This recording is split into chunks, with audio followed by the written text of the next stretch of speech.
US that mean America की बात करें तो समुद्र पर राज करने वाला यूएसए आज उसकी वो दुर्गति हुई है कि ये इधर 7 दशकों से उसकी बेइज्जती नहीं हुई थी। लगातार वो आगे बढ़ रहा था। एक वक्त था कि रूस जो है 50 के पहले रूस का जो बोलबाला था और रूस जो है उनका जो है दादागिरी ख़त्म हुआ तो जापान की दादागिरी बढ़ी थी एक बार, फिर उसकी ख़त्म हुई तो 40 के दशक में अमेरिका का दादागिरी बढ़ा। अब आ गया ये 2026 तो इतिहास याद रखेगा कि अमेरिका की दादागिरी भी मिट्टी में मिल रही है। और 28 फरवरी 2026 को ये ईरान पर हमला करता है और वहाँ पर उनके सुप्रीम लीडर सैयद अली ख़ामनेई और एक गर्ल स्कूल पर, एक बच्चियों के स्कूल पर हमला करता है जिसमें 180 बच्चियाँ थीं, जिसमें 160 बच्ची स्पॉट डेड, उनके शरीर को पहचानने में भी गार्जियन समझ में नहीं आ रहा था, धज्जी उड़ गया था। तो ये है अमेरिका। और किसी भी देश पर हमला करता है तो उसकी झूठी उसका नैरेटिव गढ़ करके उस पर जो है वो हमला करता है और इसी के बदला में 200 ठिकानों पर ईरान हमला करता है यूएस के और 160 बेस को ईरान तबाह करता है। खाड़ी के बेसों को, जिसमें सऊदी अरब है, जिसमें कतर है, बहरीन है, यूएई है, दुबई है, इन सारे बेसों पर 160 बेस बर्बाद करता है उसको। और जिस तरह से अमेरिका सोचा था कि ईरान को हम थोड़ा देर में पानी पिला देंगे, तो ये बहुत ही महंगा पड़ा उनको ये युद्ध। ठीक ईरान से पहले वेनेजुएला पर अमेरिका ने हमला किया था और वहाँ के राष्ट्रपति को और उनकी पत्नी को राष्ट्रपति हाउस से ही चिनूक हेलीकॉप्टर से उठाकर अमेरिका ले आया था। आप देख सकते हैं कि किसी छोटे मोटे देश का जो एटम बम नहीं बनाया है, जिसके पास सेना कमज़ोर है, उसको तो अमेरिका जब चाहता है उठा लेता है और पूरा दुनिया देखते रहती है, दुनिया कुछ नहीं बोलती। और बाद में 1 महीना बीतने के बाद लोग भूल भी जाते हैं। इसने यही सोचा था ईरान के साथ। ईरान लगातार 40 सालों से झेल रहा है बंदिश का, उस पर जो बैन किया गया था उसके इकनॉमी पर 320 मिलियन इकनॉमी को उसके वर्ल्ड के कई कोनों पर रोका गया है अमेरिका द्वारा। अब देखा जाए भारत की तरफ तो भारत ने रूस से तेल लिया है, कच्चा तेल, तो यूएस ने, अमेरिका ने 100% टैरिफ लगा दिया है भारत पर, जबकि अभी बहुत नज़दीक मोदी जी के पॉलिसी में काफ़ी दोस्ती चल रही है यूएस भारत से, लेकिन अभी टैरिफ लगा दिया है इस अगस्त में। अब क्यों हुआ ऐसा मामला कि ट्रंप का जो पागलपन है, ये इतना पागल राष्ट्रपति है अमेरिका का कि ये ईरान को बजाते बोलता है कि हम आपको स्टोन एज में तुमको भेज देंगे। स्टोन एज समझते हैं ना, वो युग जिसमें आदमी पत्थर को रगड़ करके आग पैदा करते थे और ज़रूरत की सामान को अपना खाना बनाते थे, उस एज में भेजने की बात बोला था वो। अगर वो भेज भी देता तो ये दुनिया 4 दिन में भूल जाती कि अमेरिका जो किया है सही किया। भारत में भी कितने ऐसे बेहुदा लोग हैं जो अमेरिका का सपोर्ट कर रहा है, ईरान का से दुश्मनी लिया खा मुका, क्योंकि वो मुसलमान देश है, बस इतना ही में तो अंधभक्त पागल है और आगे नहीं सोच रहा है कि हमारे एशिया का है, हमारा दोस्त रहा है ईरान हमेशा। ये सब नहीं सोचता है, वो मुसलमान है, अमेरिका ठीक कर रहा है। यही अमेरिका पाकिस्तान के साथ था 1972 के युद्ध में, जो बांग्लादेश में युद्ध था, तो कुछ ही क्षणों में अमेरिका का बेड़ा वहाँ आने वाला था भारत के खिलाफ।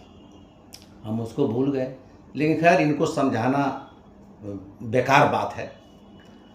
और देखा जाए तो एक जहाज़ है यूएसएस अब्राहम लिंकन, जो 21 नवंबर 2025 को ही अरब सागर में आ चुकी थी ईरान को घेरने के लिए। और ये जो है यूएसएस अब्राहम लिंकन, इस पर 400 फाइटर प्लेन लगे रहते हैं और इस पर कम से कम 3000 से ऊपर सैनिक और कर्मचारी काम करते हैं इसके ऊपर। यानी 300 मीटर लंबा ये एक चलता फिरता टापू है।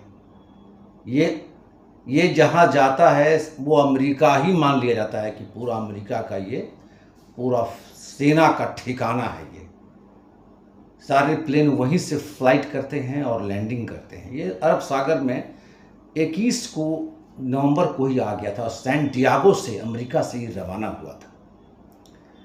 आज इसका हाल ये है कि कई बार ये चोटी और घायल हुआ है।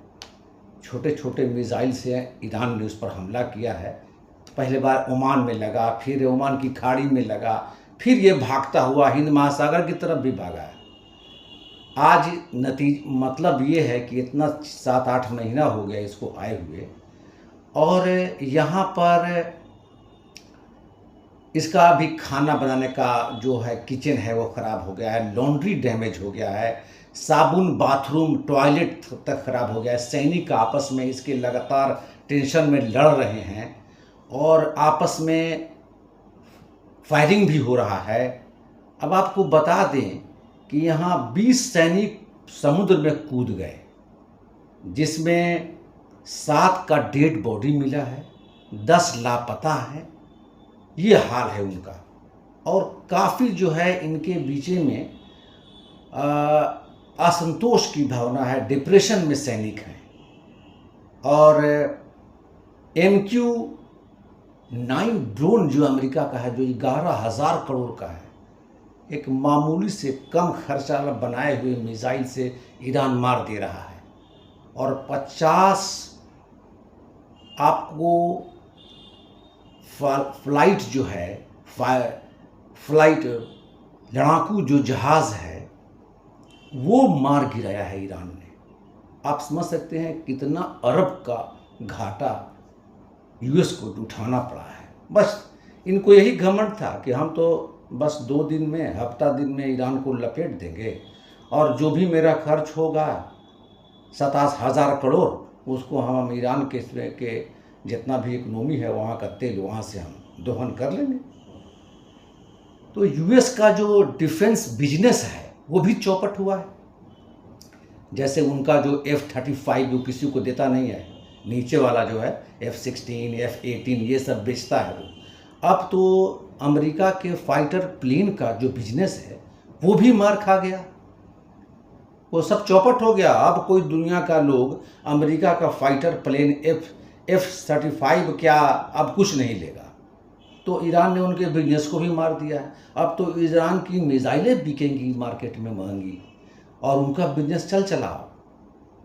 और एक और दर्दनाक बात है, मैं बताऊंगा इसके बारे में, कि ईरान ने अभी एक नया धमकी दे दिया है यूएस को। आगे हम देखेंगे।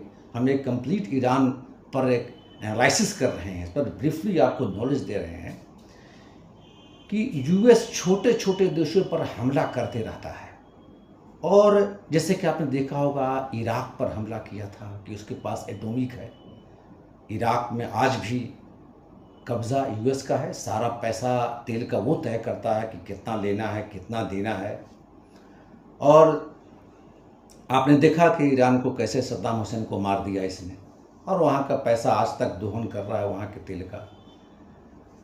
इधर ईरान का जो प्लानिंग है फ्रेंड्स, दोस्तों, कि वो बड़ा ही खौफनाक है।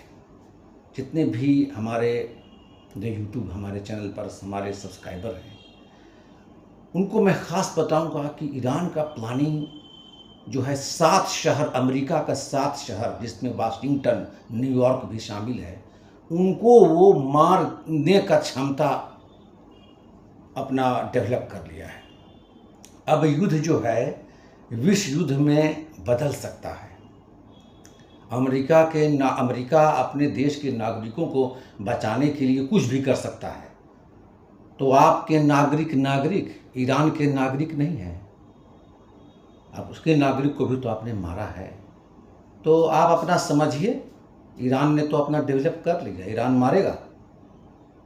और IRGC जो है वहाँ की ईरानियन जो रेगुलेटरी फोर्स है, उसके जो कमांडर हैं सैयद अहमद वहीदी, उन्होंने साफ कहा है कि हम 7 जो उसका शहर है, स्टेट है, उस पर हम टारगेट करेंगे बहुत जल्द। और जानते हैं जो भी लोगों ने घोषणा किया है वो करके दिखाया है।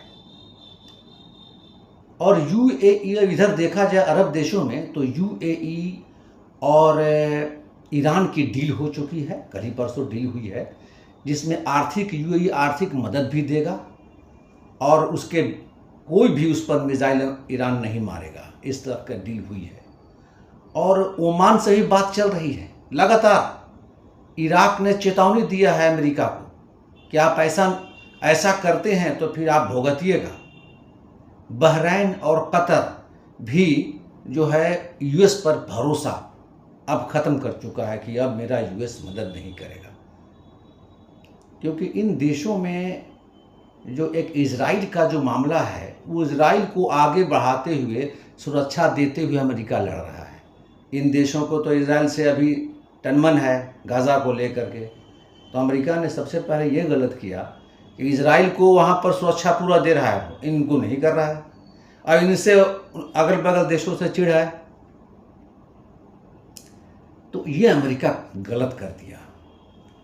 अब दूसरी तरफ देखा जाए तो अमेरिका की जनता भी पूरा काफ़ी जो है सब्र टूटते जा रहा है जनता का। अमेरिका में महंगाई बढ़ते जा रहा है, इतना पैसा खर्च हुआ है वहाँ इलेक्शन भी है, डोनाल्ड ट्रंप इलेक्शन के बारे में भी सोच रहे हैं। लेकिन ये सनकी पागल आदमी है, कभी कहता है कि हम समझौता करेंगे और ये उनको क्षतिपूर्ति देंगे ईरान को, और तो डायलॉग मार देता है कि हम स्टोन एज में भेज देंगे। तो ये एक मानसिक पागल आदमी है, ये राष्ट्रपति के लायक नहीं है। हम भारत में कैसे अंधभक्त बने हुए हैं, वैसे हम अमेरिका में कुछ अंधभक्तों को हम खरी खोटी सुनाना चाहते हैं कि तुमने कमबख्त चुना है जैसे राष्ट्रपति को, पागल को, तो तुम भी भोग रहे हो। अमेरिका के राष्ट्रपति को एक समझदार डिबेट में काफ़ी तेज तर्रार को आज तक चुना गया है। अरे कॉमनल तो सब हुए हैं, पर तेज तर्रार लोग होते थे, कुछ समझते थे मानवता की बात को भी। ये एकदम पागल आदमी लगता है। और अमेरिका का राष्ट्रपति बना हुआ है तो तरस आता है अमेरिकियों पर कि इन्होंने कैसा चुनाव किया है, जो हाई डेवलप और वर्ल्ड का सबसे टॉप डेमोक्रेसी अमेरिका का है। पूरे वर्ल्ड को उसने डेमोक्रेसी सिखाया है, और है भी। वो आदमी ऐसा, उस देश का राष्ट्रपति ऐसा हो। ठीक है फ्रेंड्स, जो इसमें आपको लगा होगा कुछ ऐसी बात, तो आप कमेंट में मुझे आप कमेंट करेंगे और बताएंगे। आपका जितना भी राय और सलाह है, आमंत्रण है हमारे चैनल पर, और हमारे चैनल को आप सब्सक्राइब कर लें। वीडियो लंबा है तो लंबा वीडियो देखने के लिए सब्सक्राइब करके पहुँचेंगे, ज़्यादा अच्छा रहेगा। Thank you.